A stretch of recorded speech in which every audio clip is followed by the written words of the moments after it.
No, I think about that a lot. Like Mitch Hedberg had this joke that I'm gonna butcher the joke, but the joke is that somebody gave him a pamphlet, and he's like, whenever someone gives me a pamphlet while I'm walking, they're saying, "Here, you throw this away." You know, it's like what Yes. it's one of my favorite jokes, and sometimes I feel like with comedy, that's what I see. People are Mm-hmm. like, Mm-hmm. "I've had a tough life. Here, now you deal with this. You deal Figure it with it. out for me. Yeah. Figure it out. Now you deal with it." Jokes in the gym. Jokes in the gym. Not jokes in the gym. Jokes in the gym. Jokes in the gym. With Rudy Tyburczy. Right on. Hello, everyone. Welcome to another episode of Jokes and the Gym. I'm excited. This has been a long awaited episode. I've been trying to get my guest on for a while, but he is moving and grooving all over the place. He's not only a comedian, but he is an artist as well. And he just finished a degree in that and Mhm. a summer residency in the state of Maine. I'm excited to hear more about all of this in addition to his various retreats, meditation retreats. I want to hear more about those. And yeah, all of his art that he does in addition to his comedy. Everyone put your hands together for Abhishek Kulkarni. Yay! I've said your name 100 times. That's the first time I fucked it up, I feel I like. know, I know. I'll give you that one. Yeah, it is Yeah. the first time. I'm Hmm. that's I even spelled it right. I asked him about the Hmm. spelling. Abhi, how you doing Hmm. today? Doing well, R- r- Yeah, relaxing. It's y- just been a week since I've been back from Uh-huh. Maine. So I was gone for 3 months. 3 months. How was Yeah, it? How was that? Yeah, it flew by because I was like, oh, gotta get you on the pod, gotta get you on the pod. And then you're in Maine for 3 months. How did it yeah. go? How was it? It was great. I mean, I did one similar last year in Connecticut, Mm-hmm. but that one was shorter. Uh-huh. Yeah, but it's How- it's interesting. You're like in a small little place with like all other artists. So there were 60 other artists oh there, wow. all different fields, painters, movie directors. Cool. Yeah, Were yeah. were people like so wild, or was it just like a bunch of normal folks in a nice house? No, it was kind of it was a lot of partying. Yeah. Yeah, it was a lot of partying. But the thing is, there was like a good range of people and Uh-huh. ages. So there were Yeah. people who were just kind of like me. They just wanted to chill, Yeah, I'm Yeah, hanging yeah. out. I'll be around. Just I'll hang watch out. you get drunk. Yeah, yeah, yeah. I'll watch her. And then movies, like there were people into movies. So Uh-huh. there was a group that watched a lot of movies all the time, Oh, which was nice. Were great. you in That that was group? part of, yeah, yeah, yeah. That's my Was group. there were there any movies that you saw that kind of blew you away or that you'd never even been exposed to or thought of? Yeah, yeah. There was, I mean, there is like a museum over there, very close to where I was. So this was in Skowhegan, Maine, which is a very small town, Uh-huh. and this residency, it's like 300 acres of land, and there's dorms, dining hall, and all of that, and there's a lake that Yeah. you can go in, and then individual studios everywhere. So it's a vast property on this in this really small town, and Yeah. people have no idea in that town that there is this world famous residency there. Oh, wow. Yes, I was talking to one of the antique people over there. He runs a Uh-huh. shop over there, and he's Uh-huh. like, "Yeah, I've been wondering why every year at this time I see all the people of all different nationalities here." Oh. I mean, he used a different word, but yeah, Oh man, so yeah, the town so it's so funny to think about stuff like that, little yeah. town and they don't even know that it's this huge deal No. for so many artists. That's So so many artists, yeah. cool. So, What anyways, to get to your question about the movie, so yeah. there's this museum very close by, and this really weird psychiatrist who was Freud's protege, Wilhelm Reich, Uh-huh. and his whole book was about the role of orgasms and fascism. Yeah, and it's legit. It's legit. It's Do- like really, yes, Orgasms are fascist. fascism. Yeah, fascism and like suppression of orgasm and the role of that into the growth of fascism. Uh, And it was really it's legit. So that there was a were movie or a book? So there was a museum there, and then we did a screening. Somebody who is really into William Reich's work did a Mm-hmm. screening of this movie called I think it's called The Role of an Organism. Role of an Organism. And it's like this weird movie from 1970s. So that was something really fun that I saw. Yeah. Oh man, I love Yeah. Yeah, it's really that. good. I recently watched one called House. It's a Hmm. Japanese horror movie Oh, from the yeah, yeah, yeah. 70s. Yes. Logan Escobar, our local Yeah. friend here in Eugene, he recommended it to me at first, and I finally Yeah. saw it. Have you seen that? I saw that as well over there. It's so good. It's It's so wild. good. It's so good. Yeah, it's wild. It's totally wild.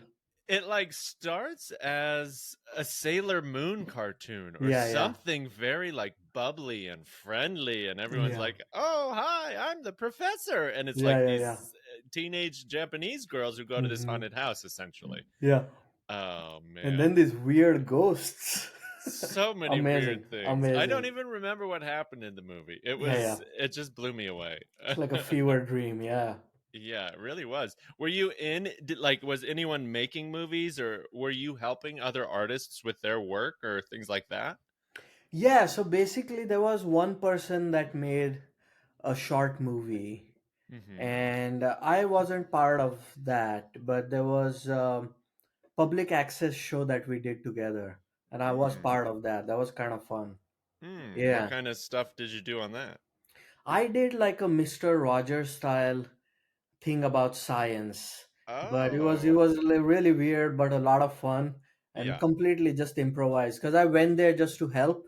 And Uh-huh. then I've had this idea for a bit to do like inaccessible science, just these weird scientific studies that nobody can relate to, Right. and then read those on public access, you know, and in the style of Mr. Rogers. So I did that, and then I was really taken by this the form of Mr. Rogers. He comes in Uh-huh. the room, removes his jacket, puts on a Yeah. different jacket, and then changes his shoes. Uh-huh. And I always thought that was really incredible. Like when Uh-huh. I first saw it, so I was like, okay, I'll do that. But instead of changing, so I changed my shoes, and then I put on roller skates. So I was just skating Yes. around. Yes. Yeah, Perfect. I yeah, love yeah. that. I was like, what kind of shoes are you going to put on? Yeah, Roller yeah. skates are gorgeous. Yeah, roller skates. And I found those at the antique store.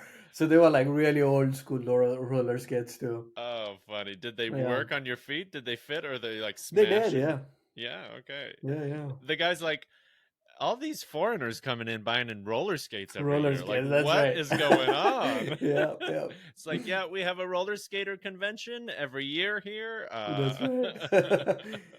Oh, it That's was so so funny. funny. Yeah. That's so cool. What kind of work were you doing when you were there? Like, what were you working on? I mean, honestly, like when I went there, I was so empty of ideas because I had Mm, just finished a show for my mm-hmm, thesis. mm. So that I de-installed it. So I finished the show on a Friday, and then on Monday I started driving to Maine. Oh, wow. So I was like basically just completely 1 year. For 1 year, all I thought was the show, and then all of a Yeah. sudden I had nothing. So that was like an interesting space to be in, to have nothing, and then all these amazing artists who are like making things, making things. So a Mm-hmm. part of me, it was really difficult because with the ADHD, I was constantly like, oh, there's something wrong with me. Why am I not coming up with ideas? But it's only now I'm thinking that how could I have, like I had spent a year making something and it Right. was done. Like I needed that buffer time to come up with anything new. Mm-hmm. But it also kind of forced me to get really bored, like Mm. really bored, and that boredom really forced me to do things that I hadn't done. So like this public access show was one of them. And then Mm-hmm. I was also started to dig into, and since I'm a newer artist, like most of these people, that's what they have done all their life. But Uh-huh. I was doing science research up until 2020, and then I Yeah. quit. So Uh-huh. I was like, I should kind of dig into that, like what was about science that I enjoyed. So I Uh-huh. started to kind of read papers and see if I could bring the idea of science into art, see where those Mm. boundaries kind of stop, like where those boundaries become hazy. Mm-hmm. And Mm-hmm. that to me was kind of interesting. And I had just seen Werner Herzog's Cave of Forgotten Dreams. And that's Okay. a fantastic movie. It's about like these cave paintings in France. Uh-huh. And they are kind of amazing, like really is these fully formed artworks that are in these caves. And Wow. what's amazing about them is that, if you trace the evolution of human development, like especially say tools, right, like how people made tools. So there's Uh-huh. archaeological evidence that it started with these blunt objects, just Yep. rough shapes, and then Right. slowly over a period of time, like humans incrementally developed more and more complex tools. More But specific shapes and specific uses. shapes, yeah, and they got more complicated. But with art, it just is boom, fully formed art just happened. Mm-hmm. There isn't like, hey, circles and then more circles and then more complex. No, these complex drawings just boom, They're there. they're there. Like, so it's like the human consciousness was producing art, just boom. So it's like Oh. a weird form of connection with cavemen, across time. And Mm. Herzog talks about that. And the final scene of the movie, he says that now in this area where these caves were discovered, there's a nuclear plant. And the heat of this nuclear plant is powering this greenhouse, which has all these alligators. And some of these alligators have mutated, and he shows these white alligators, albino alligators. And it's this Mm. weird moment in like combination with this cave paintings kind of becomes something completely different. And Mm. then later on I found out that that part wasn't real. Like he Of course. got these albino alligators from Tennessee, and then Yeah. he put it there because he was thinking of this idea of ecstatic truth versus Uh-huh. accountant's truth. He's like, Uh-huh. accountant's truth is boring, and ecstatic truth. He's like, he needed ecstatic truth to show Yeah. the magnificence of the cave paintings. And he uses that a lot in his movies. So I've become a big fan of that once I found out about this idea of ecstatic truth. So I was thinking in science, you have accountant's truth, So I was like, how do Uh-huh. you make it ecstatic? In You can't science. in science, and you can't do that in a scientific field. But if you bring science into a art field, maybe there is Right. a leeway where it doesn't have to be accountant, it can be ecstatic. So I started to think a lot about that, like how to do Ah, that. Yeah. yeah. I mean, that's a Yeah. question to ponder on, right? That's something that I Yeah. haven't considered for a while, but right now, especially the idea of truth is changing Mm-hmm. constantly. I Totally. f- and so to be able to play with that as a creative, as an artist, not just with words, but in other Mm-hmm. mediums as well, that's got to be pretty exciting.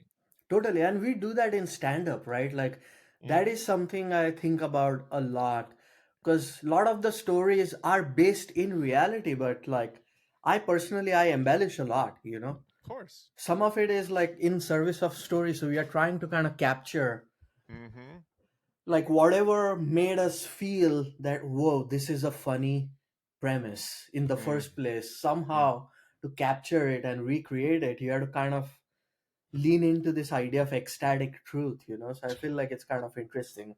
Totally. Yeah. I just started to read or reread a book by Franklin Ajay, who's a comedian who's in his 70s. Hmm. Very funny guy, and he said something in it that I had kept near to me in my comedy all through the years. I thought it was something that I came up with or thought of, but it must have been from this book, and it was when I read it, I was like, I've been thinking that for 20 years. And that's Hmm. probably because I read it in this book when Hmm. it first came out. And it was just that like comedy should be like you times 115%.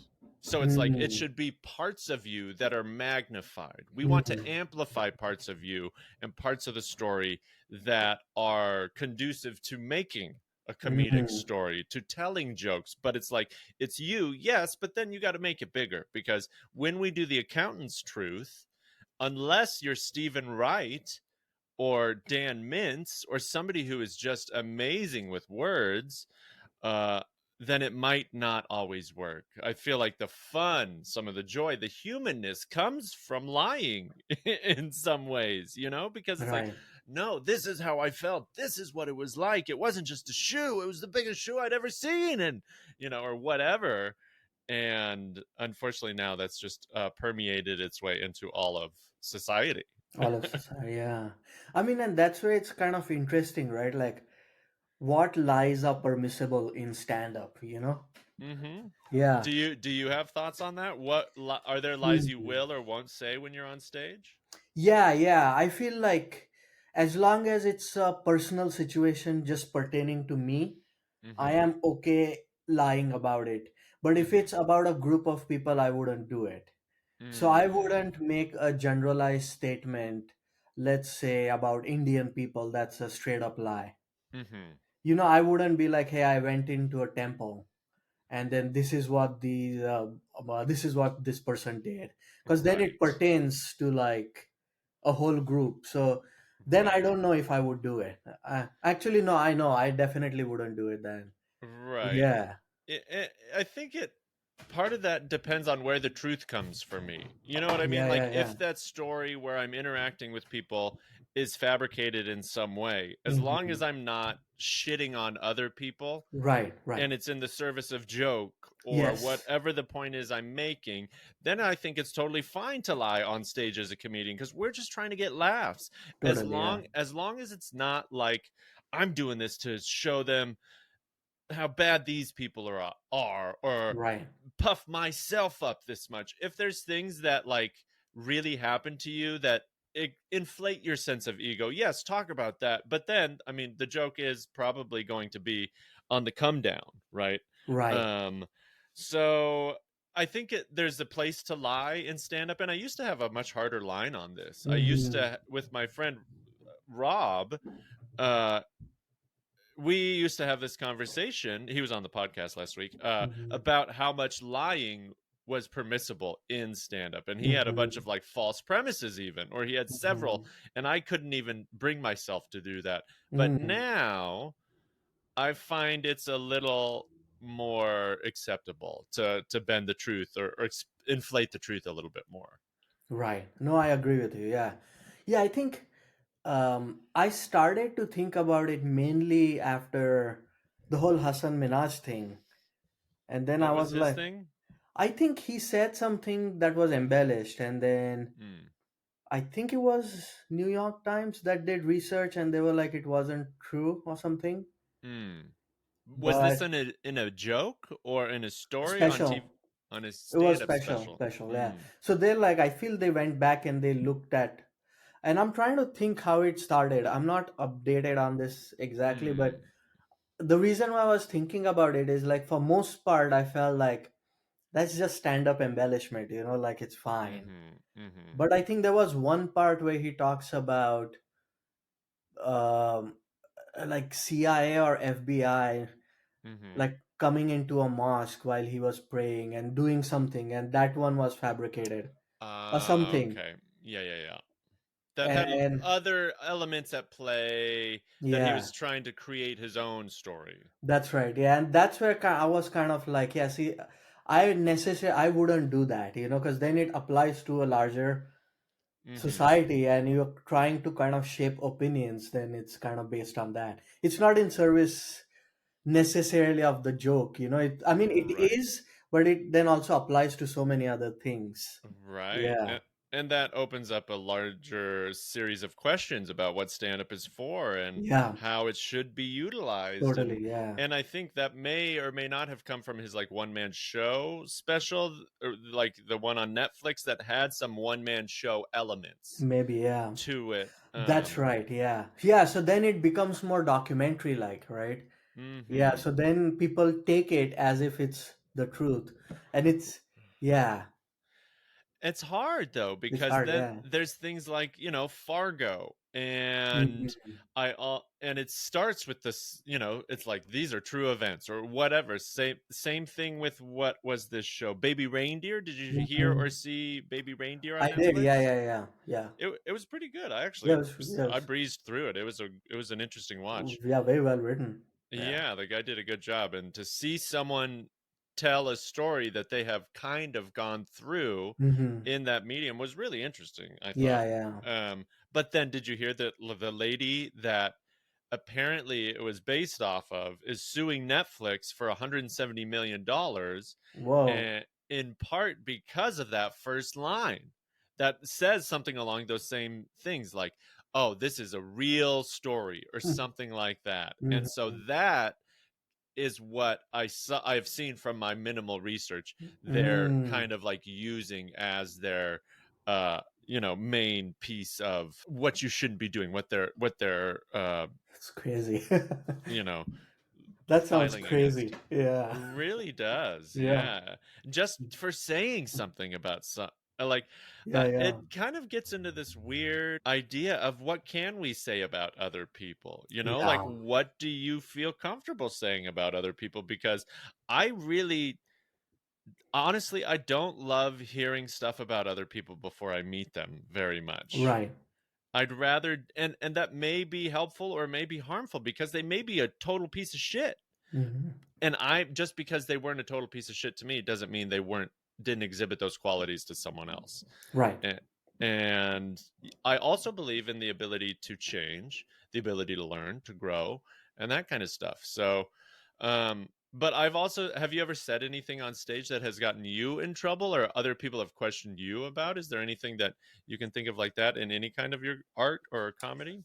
No, no, because very early on I had decided that I would only write about my personal life and Hmm. nothing more. Like maybe at some point, once I have, I guess, burned through my own psyche, maybe I'll talk about the larger things. But right now, it just seems like there's so much there that I Hmm. had just decided that whatever it is, I'll just basically write about my own life. Because I had read like a few years ago, Aziz Ansari had said that he only writes about his own personal life because then he can't offend anyone, because it's about his life. Yeah. I mean, then he did something else, but that's a different story. Right. Yeah. So, and that somehow had stuck with me because even way early on, I feel like I never wanted to write jokes that were, like the motivation was not to write edgy jokes. If they Hmm. are, it's fine, but that's not how Right. I wanted to start. Hmm. Yeah. How then do you try to write jokes? Is there something in mind? Do you wait for a muse? Do you take sit down with pen and paper? How does that kind of process look for you? I mean, I write very slowly, and I Hmm. feel like I need to write more regularly, maybe. Hmm. But it's almost like I feel like I just have to let life happen, Mm-hmm. and then something funny will happen, and then when you know, like then I'll just know that, oh, this is funny. This Yeah. is funny. Now, it's just a matter of packaging it. And I feel Hmm. like I've been very lucky that way, where I feel like if I'm open enough, I can notice, so this is a funny situation. Hmm. And then when it happens, the writing part is pretty fast. Yeah, Then it's for pretty fast sure. It from no cascades. yeah, it cascades from notebook to the stage for me, because I Hmm. never go on stage without really having a setup and a punchline. It's very old school that way. Like Hmm. I have never come up with a punchline on stage because I guess I get very nervous on stage. Hmm. So I have to write enough that I have a structure to go on stage, so I know how to navigate when I'm Hmm. saying something. And now the punchline may not work, Hmm. but I always go on stage knowing that, oh, this is the punchline. Mm. Yeah. Yeah, I mean, you have certainly a knack for creating new material that comes out pretty decently formed. Um, Yeah. on Monday, yeah, last week on Monday, the first time I'd seen you in months, Yeah. you had some great new material about, fruit and your mom and Yeah. security Yeah. Yeah. guards. That was just so funny, and it just Yeah. can't, Yeah. the packaging was just so clear, and it was so Yeah. clearly delivered from the start. Was that a joke you'd written, you'd thought about, kind of a thing? How did that joke itself kind of come to be?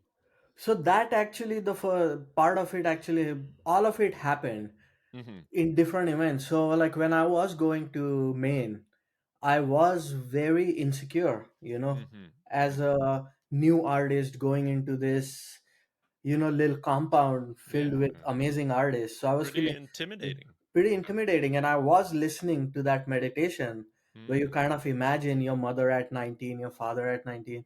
And Mm. there was a moment when I was driving where I felt like, holy crap, like all of their dreams, they are in me, but as emotional baggage. It's like Mm. things that I feel that I haven't achieved or like I haven't lived up Mm. to. So it's like, where are my dreams in that? And like, just like that moment of realization that all the things that they wanted to achieve somehow become emotional baggage for me, because Mhm. that's what they expected off of me. Mm. They were wonderful parents, they are, Mhm. but there was something, and then I started to cry, and I did take a wrong turn and enter a military base.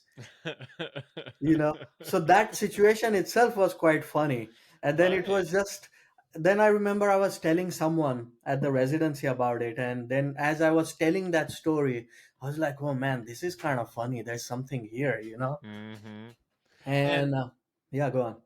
but that so it sounds like some embellishment came from that, and that you kind of put together different stories or Yeah, alternate realities, if you yeah, yeah, will.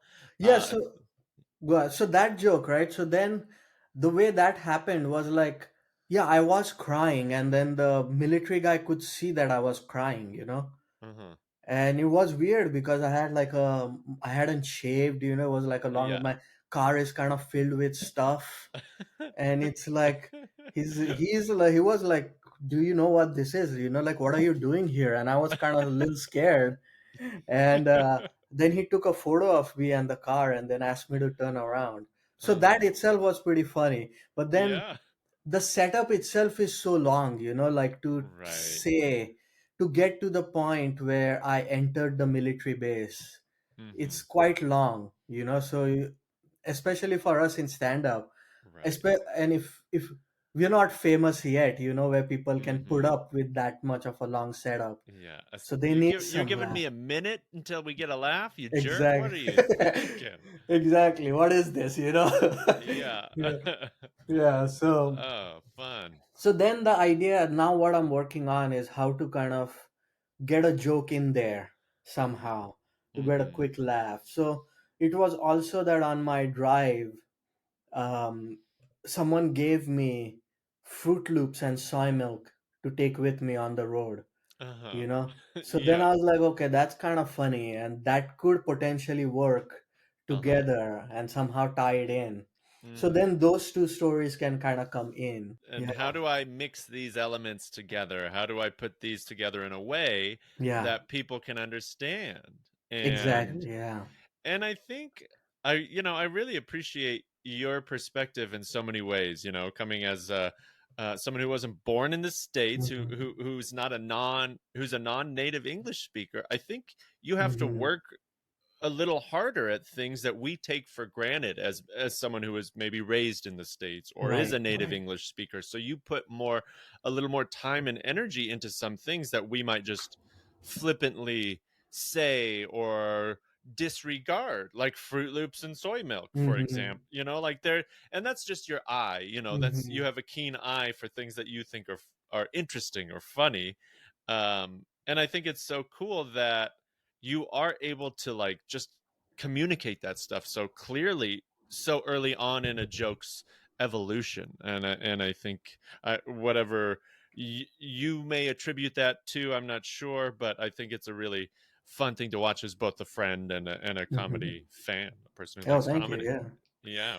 No, no, and I also think constantly about not, well, I do think about callbacks, but not because they are callbacks, but I like the structure of a callback. Yeah. you know like the idea of bringing something back in. So yeah, so even with that Fruit Loop, the main idea was that I could somehow set it up in the beginning, tell this whole story, and then bring it back in at the end. Mm-hmm.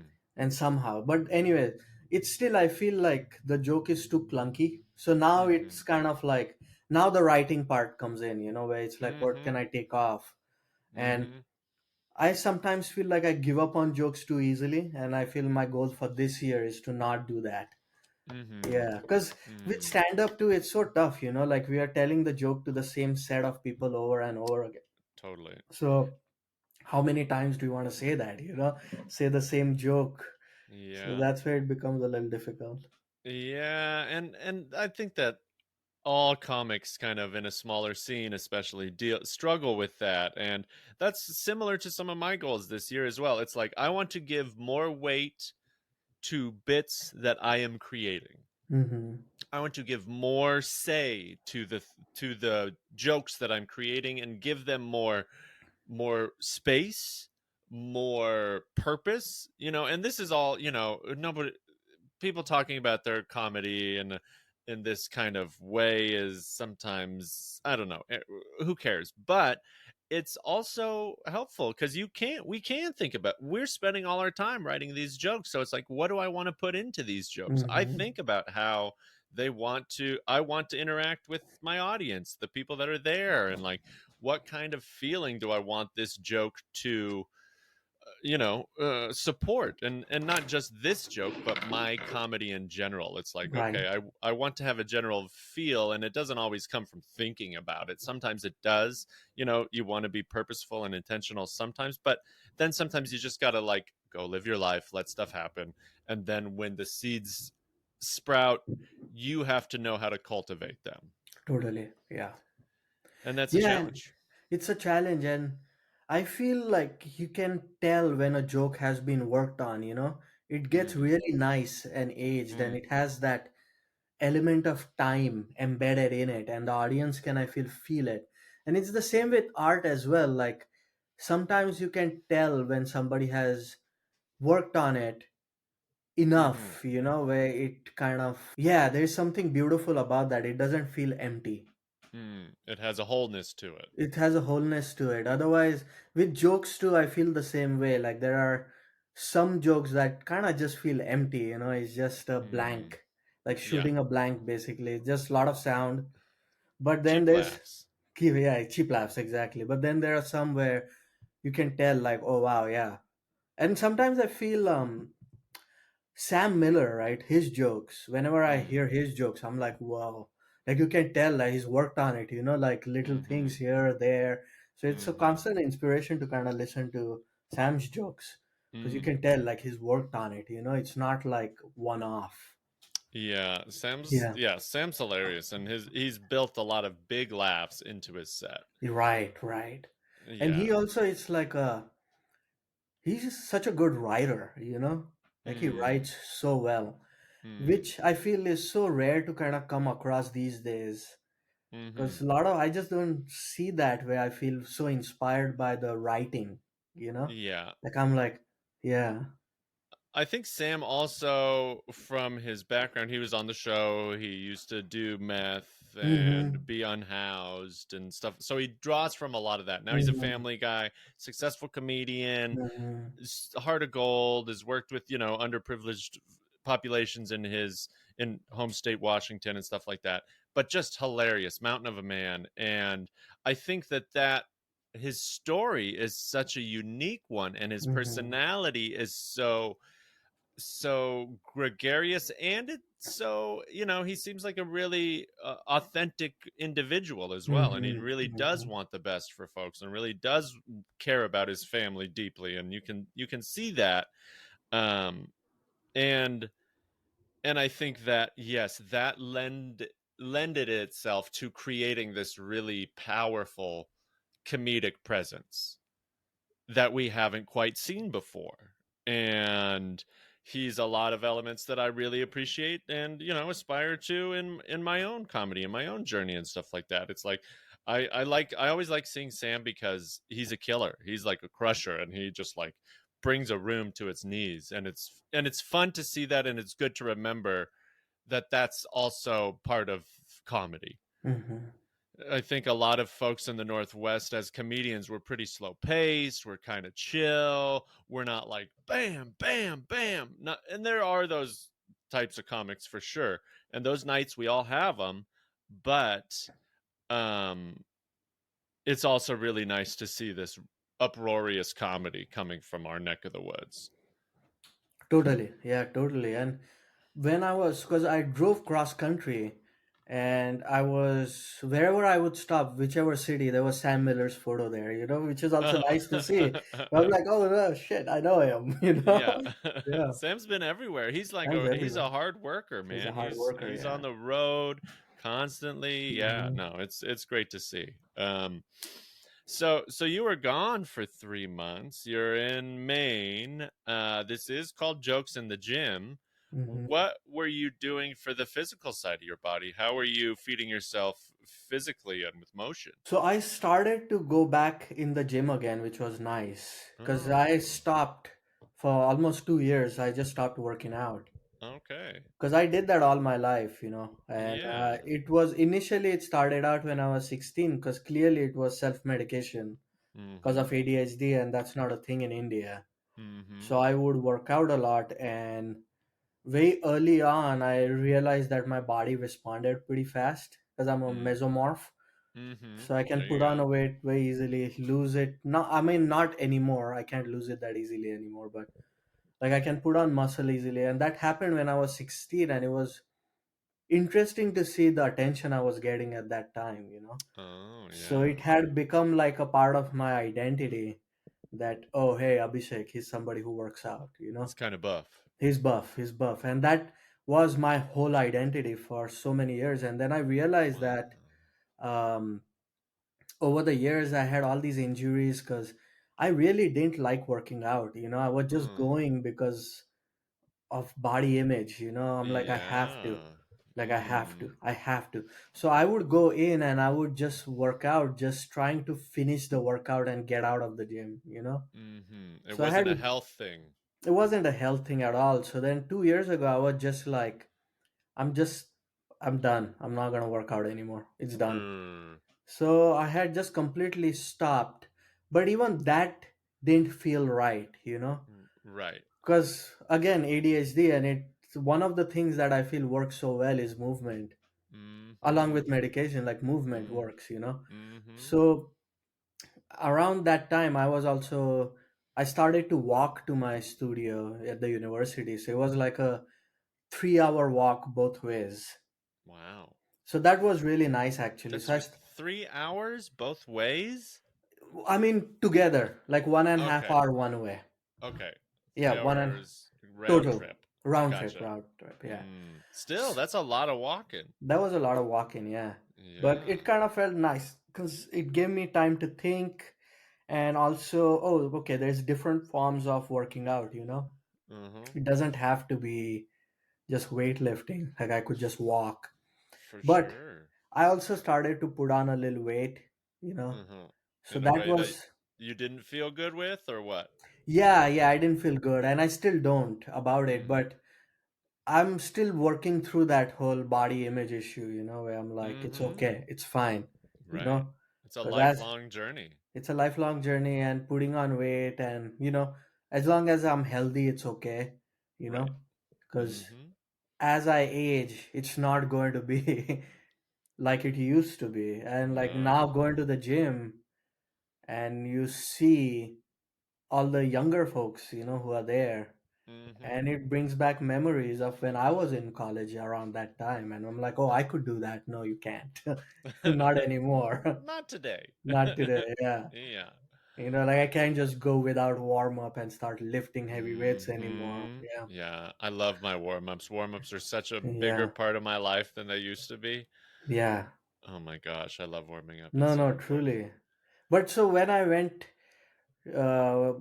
was in Maine, I actually did start going back to the gym again, Uh-huh. and Oh, just okay. starting very slowly and Mm-hmm. kind of taking my time because I didn't really have any commitment.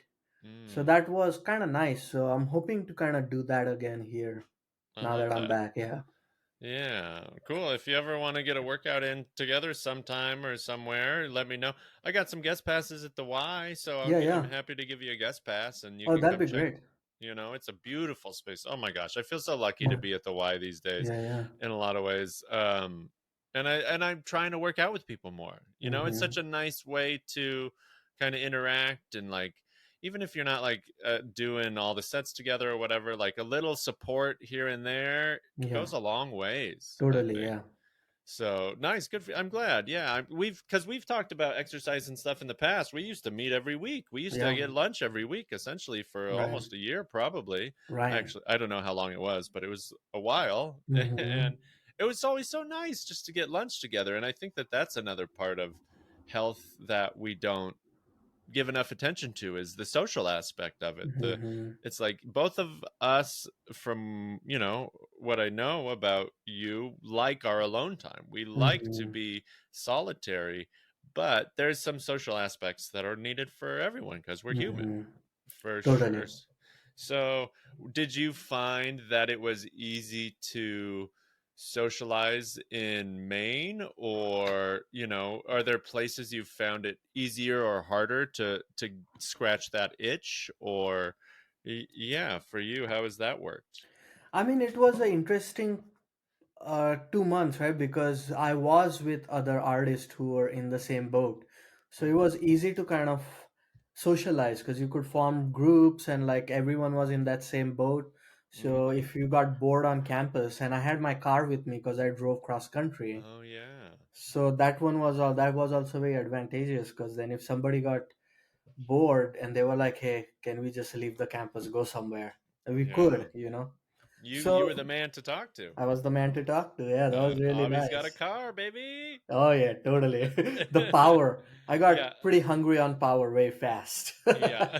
No, I'm kidding. I'm kidding. I like driving, My Subaru but power or whatever. yeah, Prius power. Prius power. Yeah. Yeah, Prius power. Fun.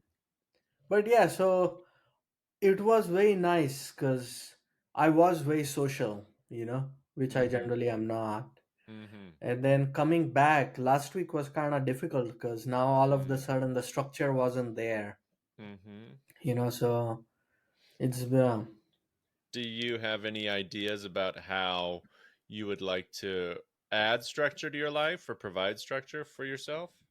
yeah. So once I come back from my meditation retreat, which is starting this week, Mm. I'm going to help an artist who lives in Monroe, which is about like 45 minutes from here.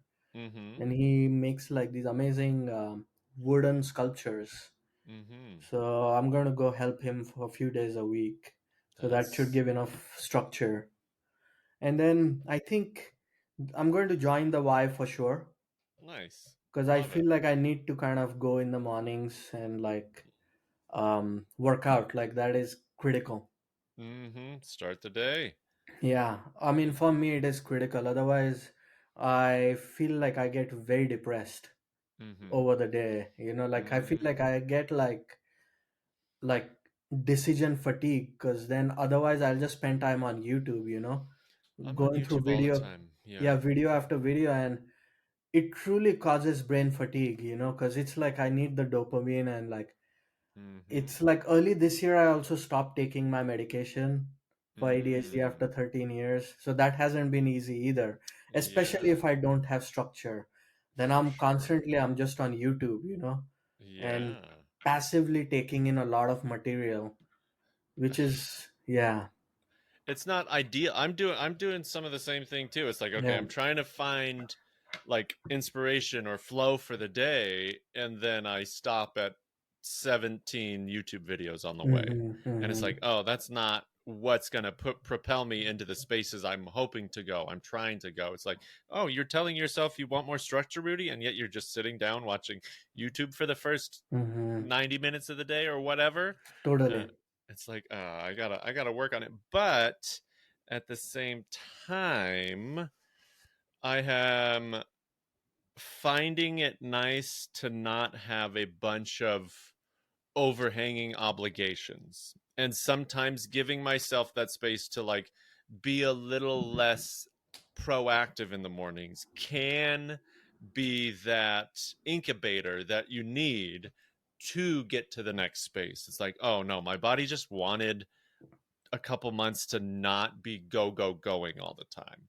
And that's kind of what I'm trying to find the Mhm. balance between, of like, no, there's time that you need to get on it, get to work, and put your nose down and just get going. And then there's other times where No, you need to not. You do need to do the opposite, and you need to just relax and let space be there, and let like soft, not in like hard day to day structure be guiding everything. But I don't know, when you have ADHD, that's a hard thing.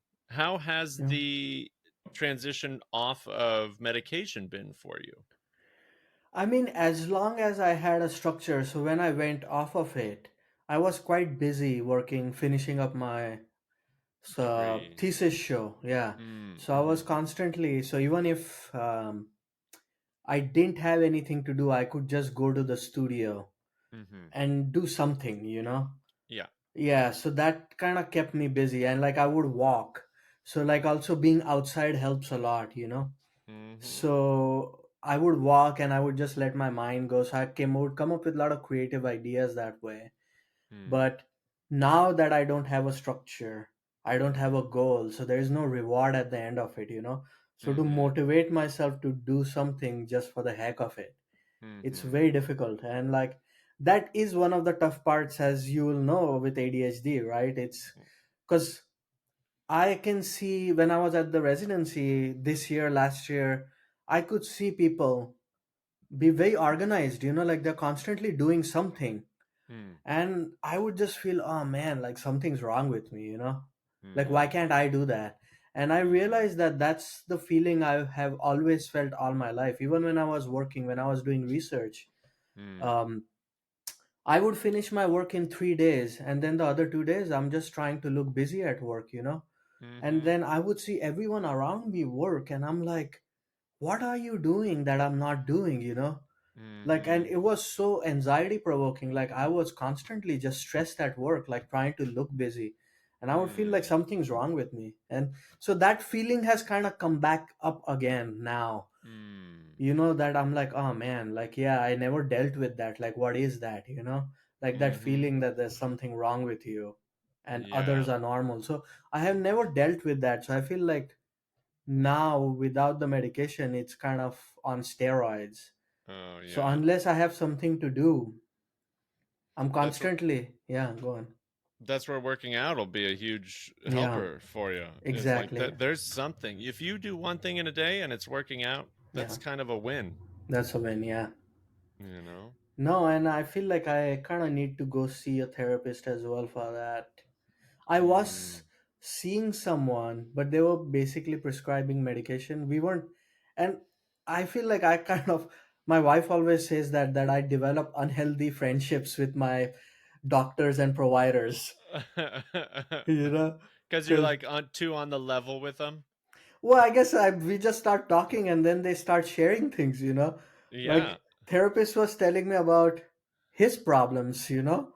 I love that. So he was like talking about his breakups and all, and then I was telling him, "Don't worry, man, you'll get there." And my wife is like, "Why are you providing him with advice? You're Yeah. paying." So she was like, "This time, please just find someone that can help you." You That know. doesn't want to get to know you as a person. Yeah, That yeah, just yeah. wants to help you professionally. Just wants to help you be happy, you know, and Yeah. not offload their own problems on you. Yeah. They don't care about No, you, but they want no. you to be happy. Happy, yeah. I mean, when I was in Boston, like I would see this therapist. He was the head of department over there, and every time I went in, he would just tell me about his luxurious vacations that he went on. And he was Yeah, like I this, was went to the Bahamas, Abhi. and he was a photographer, so then he would like show me the photos, and then end of 45 minutes, he's like, okay, here's the prescription.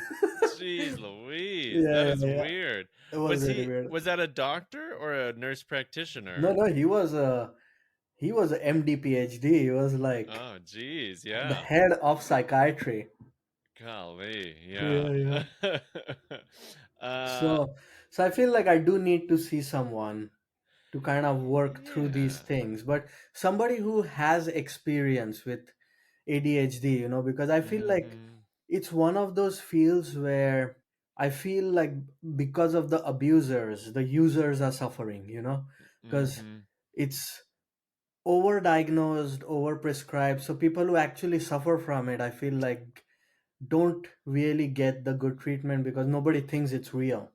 But I feel Yeah. like it's one of the most it is, I feel, one of the most complicated mental afflictions, you know.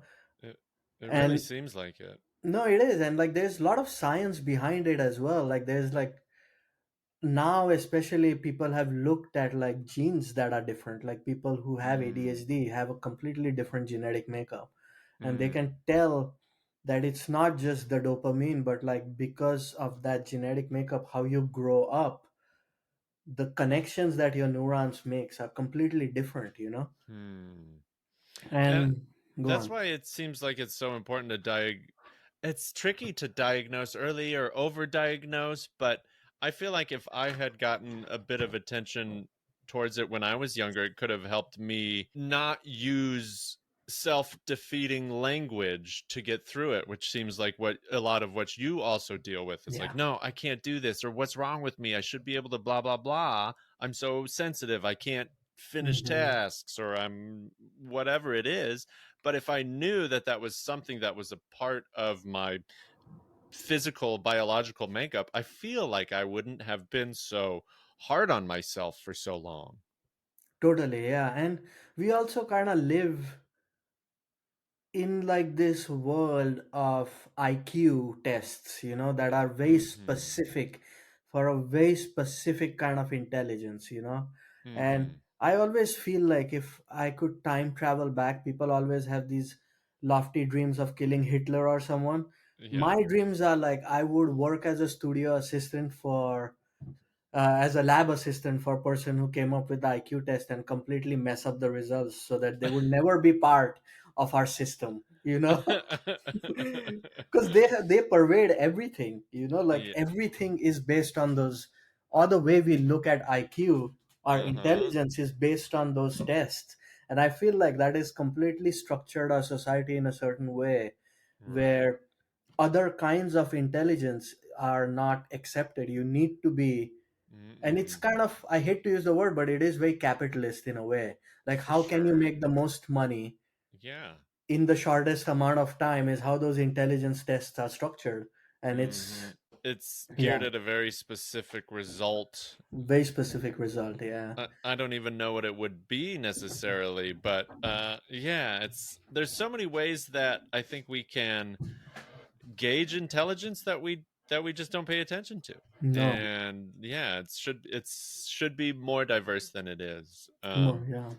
I had a weird experience with diagnosis of my own ADHD, or not even being like last year in the summer. I was having some tough times. I'd lost a job. I was going through other stuff as well, and working out has always been my self medication. That's what I've Mhm. always said, has kept my head on straight as well. But I just couldn't really. I felt like everything was overwhelming, and I saw a clip of Trevor Noah talking about his ADHD and how it looks like depression because it doesn't, if he doesn't stay on top of everything, food, sleep, movement, then everything feels overwhelming and it's just too much, and it looks like depression Mhm. in many ways. And so that was really thought provoking to me, because that's a very highly how I feel. Like I just have to, I a lot of the reason I like to be on my own is because I need to eat my food, I got to use a bathroom, I got to be clean, I got to do all these things.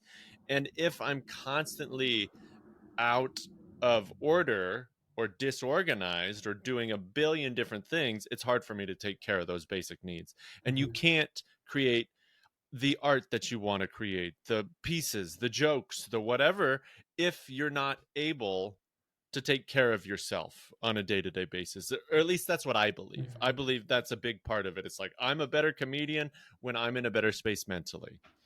And when I went to a local practitioner, like a general doctor, they brought a social worker in when I started talking with them. And the social worker told me about ADHD and stuff like that. And I was like, oh, okay. I'd never thought about ADHD. This was at age 39 for me. And then I set up an appointment with like an online mental health care provider. I was already speaking with somebody, like a counselor, but they were not someone to prescribe medicine. But I wanted to take a medicine route or potentially explore that route. And the first day I met with somebody in this online psychiatry evaluation, like he told me I had depression and was ready to prescribe me medication. And I used Wellbutrin for 4 to 6 months, something like that. Didn't really love how it impacted me, so I decided to go off of it. But this guy was like, I also took an ADHD test, and even though I met the criteria based on the test, he was like, well, you probably don't have it. And he was very dismissive of even the notion that Hmm. I had ADHD, even though other medical healthcare providers have said, no, you might have, this might be something to look at. But I feel like even in the medical field, people have a very bad view of ADHD and or prescribing medication for it. Because when I would even mention to this nurse practitioner that I was like, I kind of feel like I might have ADHD, and I was wondering if like some kind of medication was possible, and he like immediately shut that down. And even though he said he was very conservative with medication, he gave me one immediately for depression. And it was just a really strange experience where that felt kind of filled with conflicting perspectives from the same person. And that's fine, we're human, but it's not very comforting when you're navigating a new part of the health field and your personal health um, at all. And so it was just like it left me feeling a little burned by it, and like skeptical of my own potential diagnosis. And yet I see all these things and hear all these stories that I really identify with. And so it's pretty hard to figure your way amongst all these things as your kind of like time having been diagnosed with ADHD and use exploring different forms of treatment. Has that been fraught with like different diagnoses or information or conflicting viewpoints? Well, so I got diagnosed about, what was that, when I was 27. Mm-hmm. And that's when I was going through depression. Mm. And then I did like a neuropsych test, and it's like a 3 days long test. Mm-hmm. And that, honestly, I just did that because of, I just thought I wanted to know, I wanted to be sure that that Mm-hmm. was the case. But the therapist had told me right away that I have ADHD, because I Mm. was telling her all these stories of being like a hyper kid, Mm-hmm. jumping off of things and like dislocating arms and bones, and like not keeping up my job for like, more than a Mm-hmm. year, 2 year, Yeah. changing things. So things Right. like that. But the 3 day neuropsych test was pretty clear, Mm. and it was pretty intense.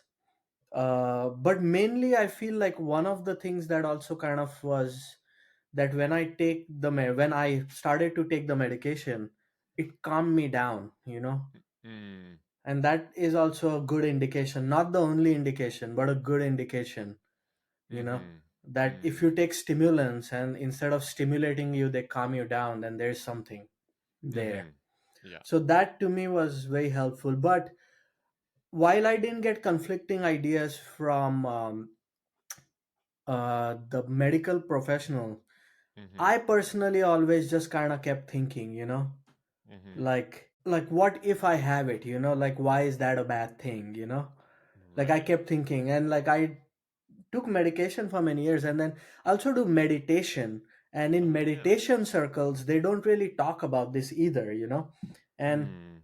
I wouldn't say that I'm like a Sunday meditation person. Like I'm pretty serious about it.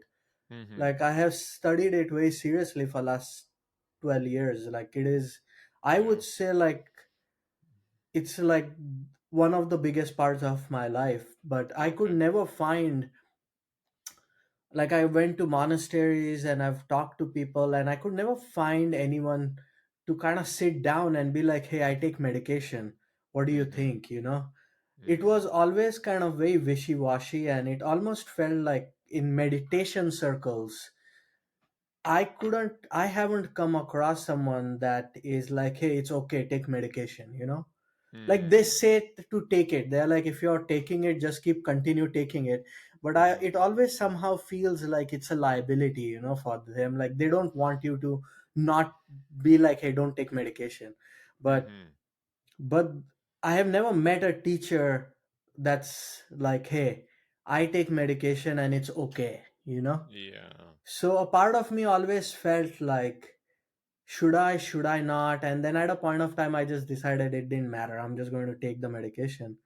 But Hmm. then early this year, I was like, let's just see what happens if I stopped. Like I've been meditating for many years, so Hmm. let's see if I can cope with it. Hmm. And I can, like, it is, I can cope with it. But like a part of me feels, now I'm thinking about it, I'm like, why make it difficult? Like, Hmm. why unnecessarily make life difficult? Yeah. It, I yeah, and that's ultimately a question for you and your healthcare team, yeah. right? That's something that speaking with somebody would be a really good idea Mm-hmm. you're considering reintegrating that part back into your health. And that's totally reasonable. Totally, yeah. But it's also, again, those voices in our heads, they may be internal, maybe external, maybe a mixture of the two. Like, oh yeah, I want to, but I don't really want to, and yet it feels a little harder now, and I know that there are potential solutions. So that's got to be really challenging. And And it is because now with all the shortages, yeah. because even the government doesn't think that it's real. So Wow. what's happening is that they have put a cap on all the raw materials that would be required to make the medication. Okay. So let's say for making Adderall, you need certain materials. So they put a Hmm. cap on how much we can import. So that's why there's all this shortage, because somebody made the decision that it got overprescribed in Hmm. 2020 during COVID, and Hmm. none of it is real. So like getting medication is kind of difficult now too. So a lot of people are Hmm. kind of going through that as Yeah. well. So that's also a part of me where I'm like, oh man, like I'm kind of glad that I stopped taking it on my own and I just didn't have to stop it because Yeah. of the shortage. Yeah. So I was very happy that like I did it out of my own agency and not feel like, oh man, like I have to cut this short, because I feel like that would have been kind of, it would have been really difficult to kind of just Yeah. stop. Yeah.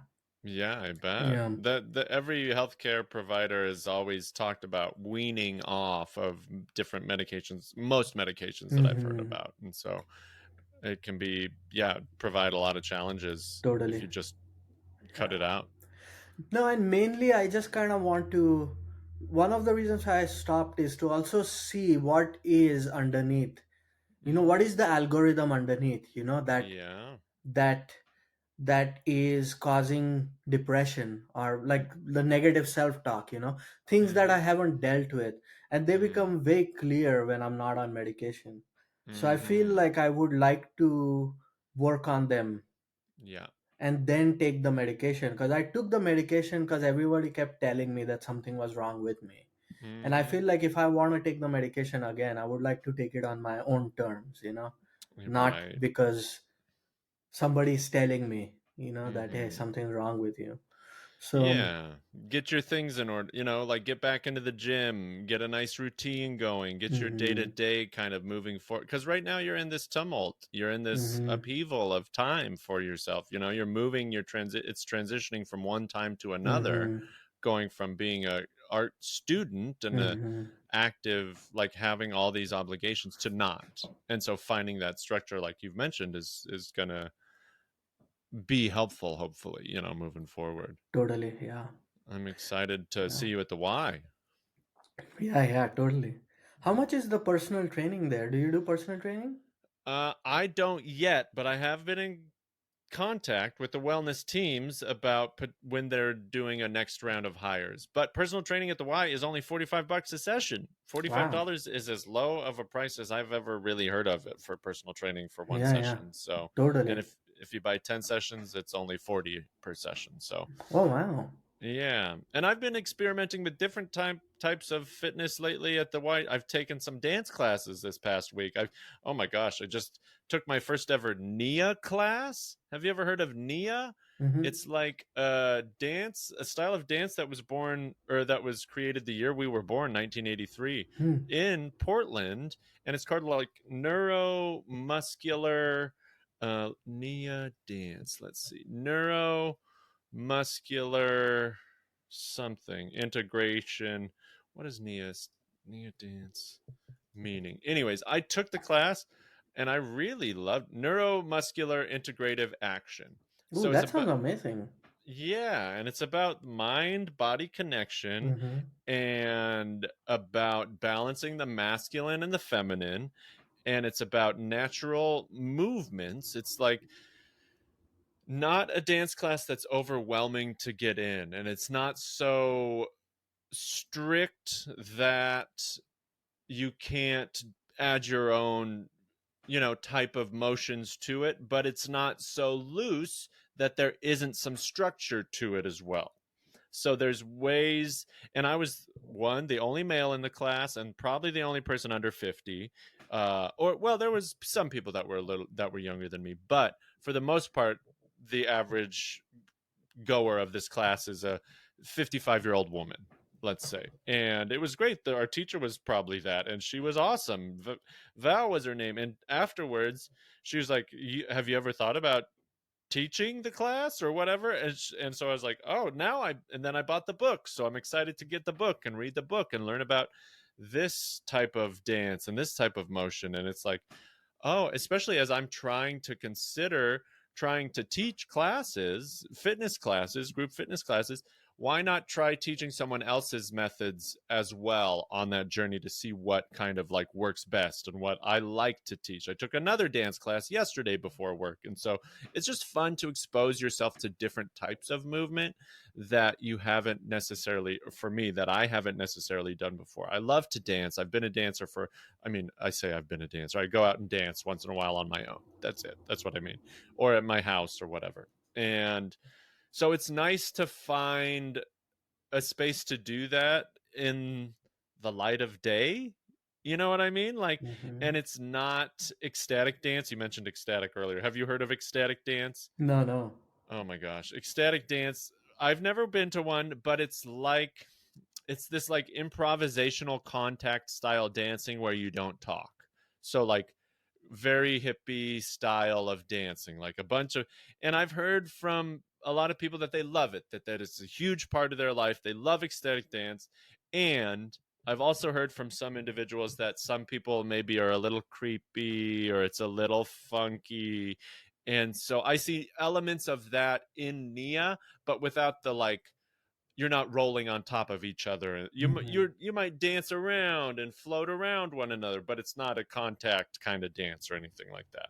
So it was just really nice to be exposed to it. And then on Sunday morning, I took a cardio dance, which is like Gwen Stefani and dance moves and hip hop dance and stuff like that. So it's like fun to kind of, and I'm like this big bloop bloop, like I look like a big giant guy with all these like graceful women who know the dance moves and stuff, and I'm like dot dot dot, like I just it's that same those same thoughts that are like I'm Mm-hmm. not doing this right, but also very encouraging, and I love working out in a group at times, you know what I mean?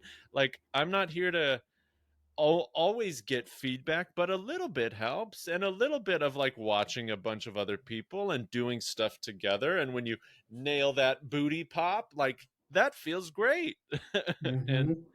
and so it's I just am feeling better and better about being a member of the Y, because the community that comes through is supportive, is proactive, is trying to make their lives better, and I get to play a little role in that. And I'm really excited to continue to expand my roles as well. And I yeah, I see Bert there. I see some of our comedian friends, and I'm excited, hopeful that you'll join here soon as well. So it's like it's so nice to be a part of it.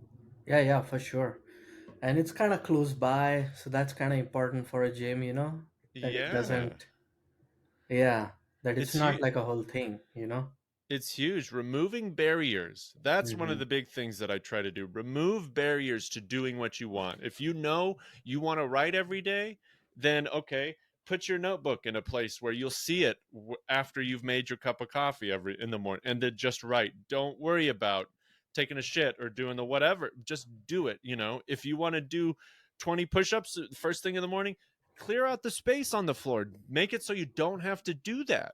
You know what I mean? Like, if you want to go to the gym, find the closest gym to your house. It doesn't matter if it's the best one or the worst one or whatever. Just freaking go. Sit on the floor for 20 minutes. I don't care. But removing those barriers makes it so much easier to get to where you want to go.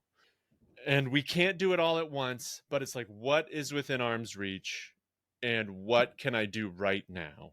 And that's a lifelong series of questions. It doesn't stop.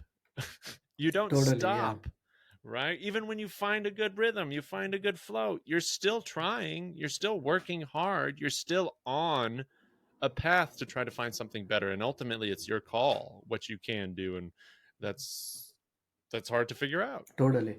Yeah. So I'm excited you're back. I'm excited. Oh yeah, you recommended a show. You are you getting booked much these days? You're someone who gets booked because you're friggin' hilarious and you can go on any show, and I love seeing how many shows you get booked on.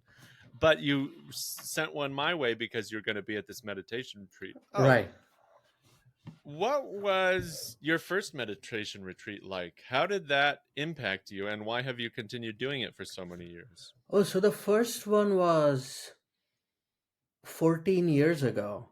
Hmm. And it's called Vipassana means clear seeing, but Mm-hmm. there's different types of Vipassana meditation techniques. Hmm. But the one that I went to was 10 days, so I was already kind of scared because you had to be like, hey, I'm going to be here for 10 days, silent meditating. So the Yeah. first one is always a little scary, and Hmm. first 3 days you focus on like a tiny point above your lips and your breath, Hmm. like your breath moving in and out of that point. And Hmm. it was very difficult because all my body is hurting, and I was ready to leave. I'm like, I can't do this. Are you just sitting?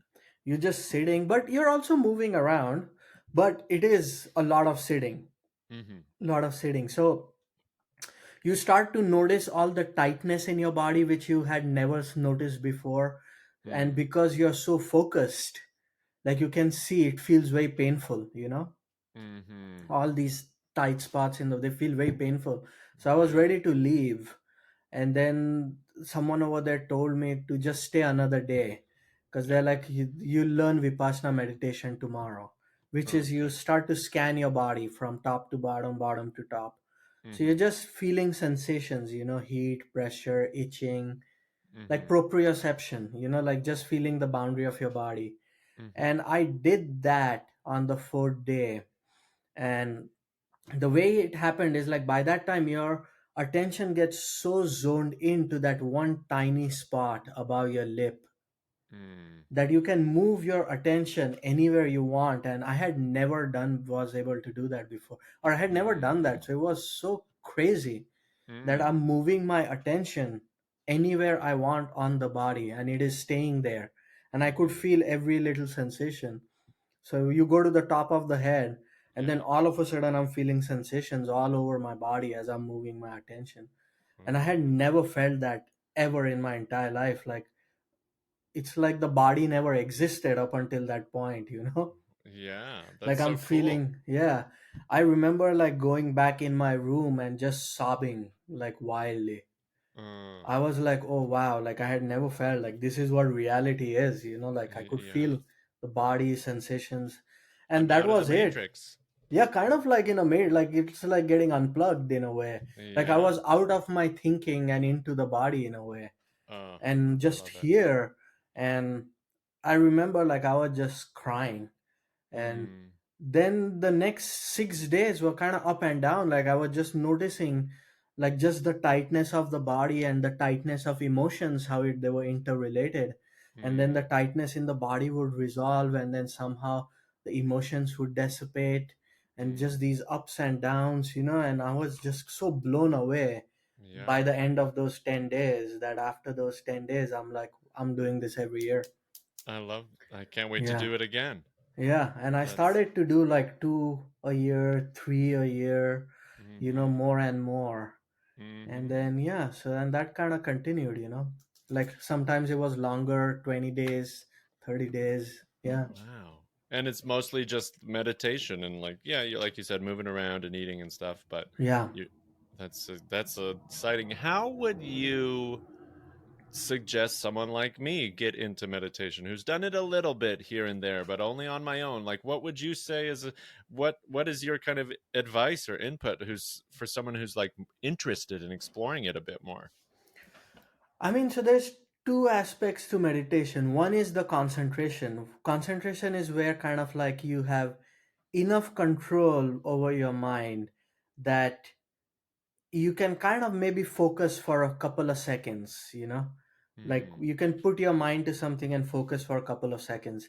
And I say couple of seconds because as ADHD, I have that. We can't do that. I know people who can like really get into these states of concentration, which I Hmm. can't do.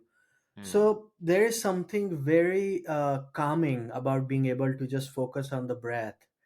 And Hmm. like it feels sometimes like Valium, like it really calms you down because the Hmm. breath is kind of here, it puts you in the body. So that's one aspect of meditation. And that requires sometimes you can do that sitting or you can do that walking where you just focus on your footsteps. Hmm. Hmm. But you're not letting your mind wander, you're constantly bringing it back.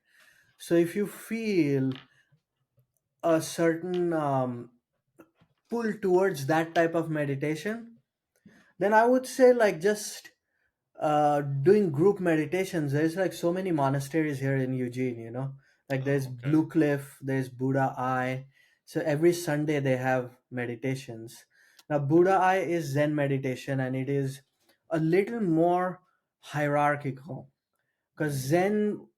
Western Zen was adapted on some of the structures of Christianity. So they maintain like those hierarchies a little bit, but Okay. only just because that structure is familiar to people.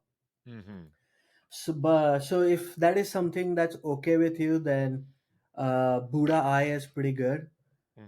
If not, then Blue Cliff Zen Center is pretty good. Like every Sunday, they have free meditation in the evening. It's like Mm. 30 minutes of sitting and then few minutes of walking.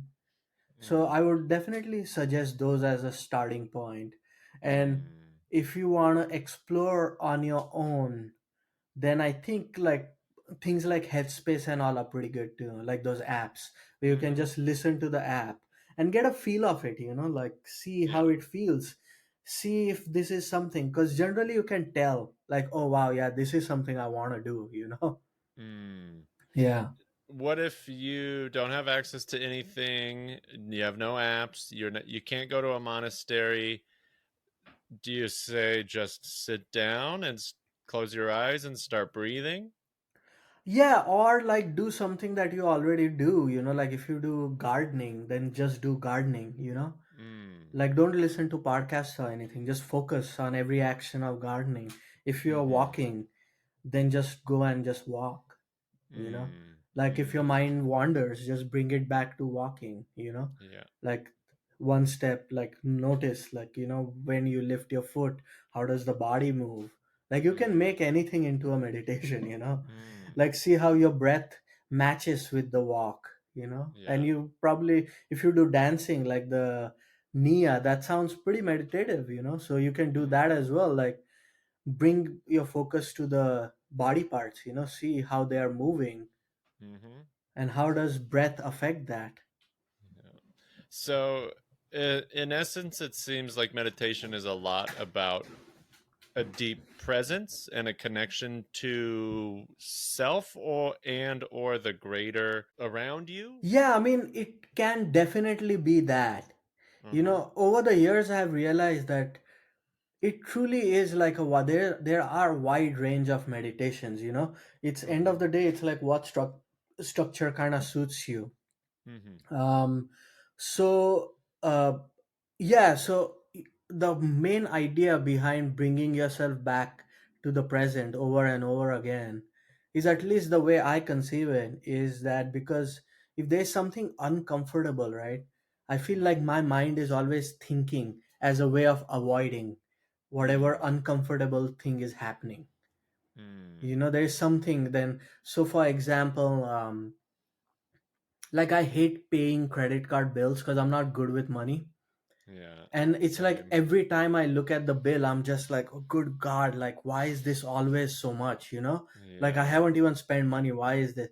So I Right. try to avoid that, you know, like I will try to avoid paying the bill. So but if I have to pay, so I will, if that thought comes up that hey, I have to pay the bill, immediately there is a aversion to that thought, and then I Mm-hmm. will think of something else as a response to that, just to Yeah. avoid that, you know.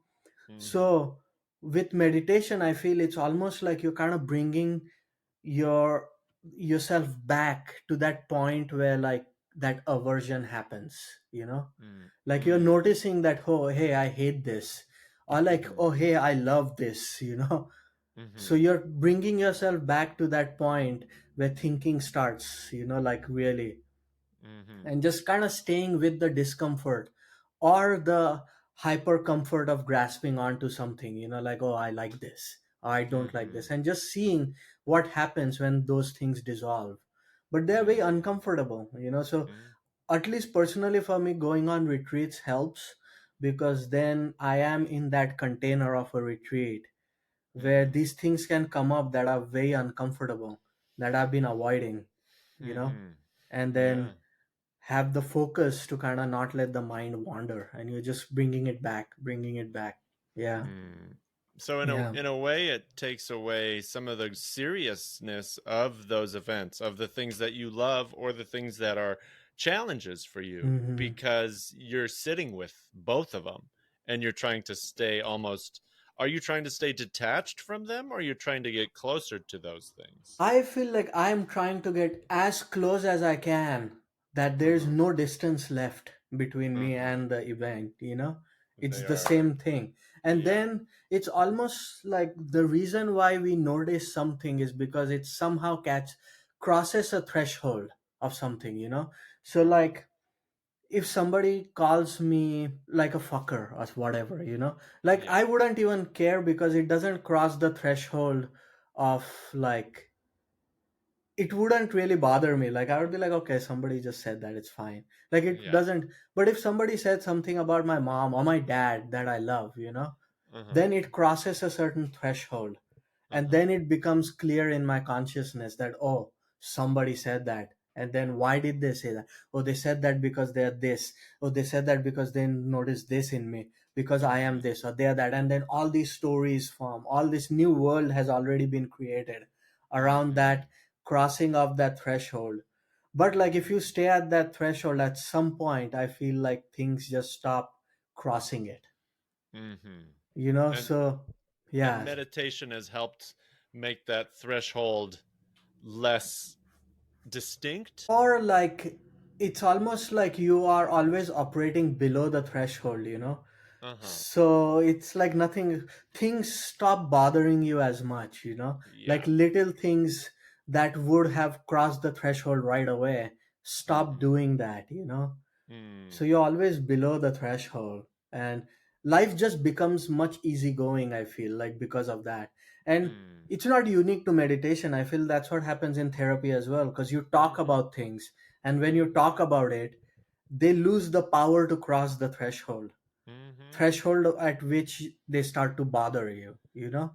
Yeah. The threshold gets a lot lower when I'm hungry, when I Yeah. haven't worked out, when Yeah. I'm tired. The threshold Hmm. changes at those times. So Changes, yeah. that's why it's so important. Again, going back to that idea that ADHD comes out as depression at times if you're not taking care of those Hmm. things, because then it can strike you without any warning sometimes. And so I just, it's exciting to kind of like explore these questions, see what your threshold is, and figure out ways to make it so things do impact you less. And it seems like you're finding a variety of ways. Like that's the Hmm. goal, right? Those are the Totally. searches. Yeah. Uh, So moving towards, we're past an hour, and one of the questions I tend to kind of finish on, it's related to everything we've talked to essentially, but when you're thinking back to like when you started comedy and when you got into this whole thing, what are some of the lessons you wish you had known earlier? Or put another way, what would you tell beginning Abhishek? Or what lessons would you hope that he could um, instill in himself from an early time in his comedy journey or other artistic pursuits? I guess I would say I would tell him to have fun. Hmm. Yeah, to kind of have Yeah. fun, like it's okay, you know. Yeah. Nobody cares, but also if you put out a good thing, somebody will. Yeah. So just have fun. Hmm. Yeah, yeah. Do you feel like that is still part of what you keep in mind now? Yeah, I try to at least, yeah. And especially with stand up, I try to almost always I try to do a little prayer almost before I go on stage, Mm. that hoping, just kind of saying to myself that may my words not harm anyone, and I then may love my that. words bring joy, and just kind of reminding myself that hey, someone's here who may have had a tough day, so may Mm-hmm. my words bring some joy, and may they pass that joy on to someone. So like Mm. just saying that kind of helps me to move out of myself. Then stand up doesn't become all about me. Like Mm. it's not about, then Mm. it's not about hey, look, I made them laugh, so that's why Mm-hmm. I am amazing. Uh, Yeah. And mm. I feel like for longevity it might it I am recognizing that if I have to do this long term, it's very important that it's not about me. Yeah. Oh my gosh. I Yeah, love it. That's yeah. mm, so powerful. And so it's something that people don't keep in mind. It's like, oh no, these are, maybe I only get 5 minutes, but let's say there's 40 people here. What's 40 times? That's 200 minutes. That's 3+ hours that Hmm. you have just helped other people experience. And it's like, how can I make that 3 hours coalesce, or how can I make it be something that these people are not upset to be a part of, that in fact they are overjoyed to be a part of? How can I present them with that opportunity? It's not always going to work. I'm Hmm. not always going to get huge laughs, but I don't want these people to feel like shit at the end of the day. It's hard out there in the world. It's hard having a job. It's hard being a human being. And then I'm coming at you with some kind of agenda. No, I want the agenda to be, we're at a comedy show and we're going to try to laugh together. And I love the idea. Oh my gosh, Abby, I'll sound bite that, because it's not Hmm. about you. How do we make it less about us as comedians? If Hmm. there's 30,000 people at a huge show, it's not about the one person in front. No. It's about those 30,000 people that are there.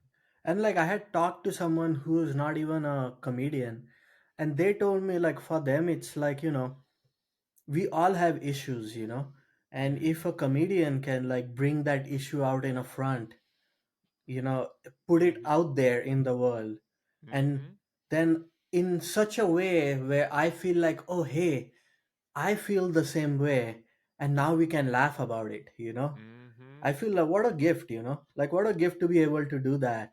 But I feel I also recognize that it takes a lot to kind of get to that point where you can talk about something Mm. that someone can relate to, and then you can laugh. Because I feel Mhm. these days with a lot of comedy, with people just want to do edgy material, and it's Mhm. almost like they're like, hey, I had a problem, here it is, bah, now you deal with it. Yep. Now it's your problem. Yeah, I don't want Yeah, that's when people recoil. yeah, That's when a comedian cannot make it yeah, a unifying experience, yeah. when people are like, "Ooh, that's naughty." You need to do some work on your end, on the back end. Hmm. You got to do that human work before you can package it into a joke that people are going to digest and want to see you again. that's the other part. Do people see Totally. you and think, "Oh, I would watch that person do more comedy," or are they like, "I'm gonna go get a drink," Yeah. and that should Mm, tell you a lot, you know. totally.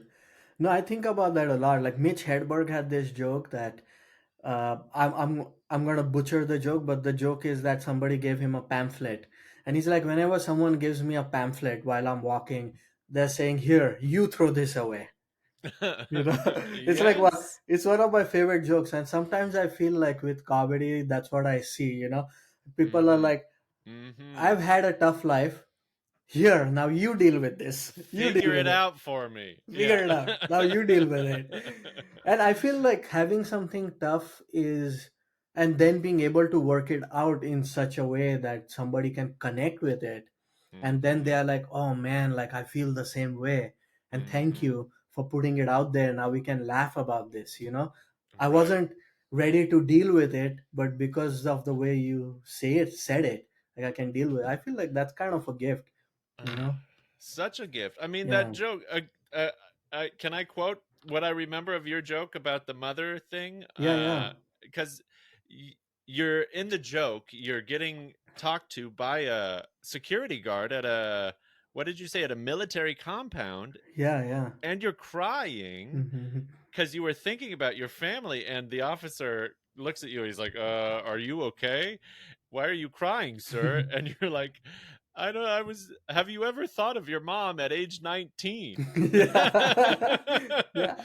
Which is such a beautiful line, and it's such Mhm. a real line, and it cuts Mhm. to it immediately in a Mhm. concise and incisive way that is so human and so funny and so foreign at the same Yeah. time, because those are all questions we've dealt with. We have thought about Mhm. our parents as human beings at some point in our lives, and how we come to that kind of Mhm. like process is different for everyone. And that, I mean, that's a beauty. That's not, there's not even a joke right there. You're just telling a story, a very human story that connects. I know it connected with me so deeply, Oh, and just thank I you. laughed hugely, and I probably Mhm. cried. I probably struck a silent tear or whatever. So uh Yeah. No, it thank you. was. I mean, that's the goal I have, is to kind of, I feel like there's such a long way to go in terms of writing. And it's Always. like, yeah, that's the goal. It's like to get better at writing, to kind of be able to talk about these topics in like such a concise way that you can connect with them. Not Hmm. there yet, but that's the aspiration. Yeah, Yeah. and it's fun to explore, like giving more weight to a joke. Hmm. Like, that's such a strong line. I got a piece of input from Glenn Wool via Doug Stanhope, who told Hmm. him that was like, write around your strongest lines, build around your Mm. strongest points. And so it's like, oh yeah, what gets those big laughs? And then it's like, I can create something around that, based on that. That might be the summit of that chunk, but there's other parts to explore. And it's so fun when you find something like that. I like with Bert, or another friend, Bert Walpack. I said to him how much I liked his material about him trying to impress his sons with his dead mother, and then he's built that into such a beautiful chunk of jokes, Hmm. and it's so funny. And Hmm. it's like, sometimes you just need a tiny reflection from someone else, you know what I mean? Even just that, you're like, oh yeah, there is something there. My buddy, someone mentioned that, and it's so fun to kind of get to explore that. So I hope that you get a lot more of those chunks in this time where you're trying to create new Totally, yeah. material. That's I mean, we should get together right again. That was abs- kind of fun. Yeah. absolutely. I'm certainly down. I'm doing these a lot more, so I have a little bit less time. But Hmm. let's make some time on a regular basis to hang out and write some jokes and drink some coffee and cry about our moms. Hmm. That sounds great. Awesome. All right. Abhi, if people want to see any of your work, is there some way they can do that? Either your art or your comedy, or what's the best way? So I am working on a website right now. Hmm. So I should have that ready in a few more months. And I Nice. feel that would make it, because right now it's just all on Instagram, which Right. is, I don't use it. necessarily, as much. I use it as a website, so I don't upload any videos, but like there's photos of my artwork there. And But what's your handle? it is A_AR_KAY. Okay, I knew it was Yeah. something weird. Yeah, it is weird. Because every normal one was taken. Yeah, Yeah. all the normal Abhishek Kulkarnis were. They There's a were gone, lot and of them. there were Yeah, hundreds of them. is Abhishek Kulkarni like John Smith in Yeah, yeah, India? very much Everybody's so. yeah. Quite you a know, few. you know a lot of Abhisheks. Oh, I know a few. Yeah. I I went Because to the school with a Kulkarni. oh, did you? Yeah. I mean, see, that's the thing. Like in 1980s, there was an Indian actor, very famous Indian actor. He had a son, and he named him Abhishek. Uh huh. So everyone named their kids Abhishek in 1980s. That's cool. I love it. Yeah. Yeah. Your way that you introduce yourself is very much like my mom's. Like Hmm. Freudis is her name. Yours like Abhishek, Abhi, and then like a shake. Yeah, yeah. You like have to play these word association games, and my Hmm. mom's like Freudis, like Sigmund Freud. So it's like Yeah. Hmm. all these different ways. I totally Hmm. get it. Yeah, yeah. Cool, Abhi. Thank you so much for hanging out. I always have such a good time spending time with you. I really appreciate you and what you bring to our not only our comedy community but just our community in general. So thanks. Same here. Yeah, thanks for having me, man. Yeah, thanks again, Abhi. We'll see you next time. Jokes in the gym. Jokes in the gym. Not jokes in the gym. Jokes in the gym. Jokes in the gym. With Rudy Tyburczy.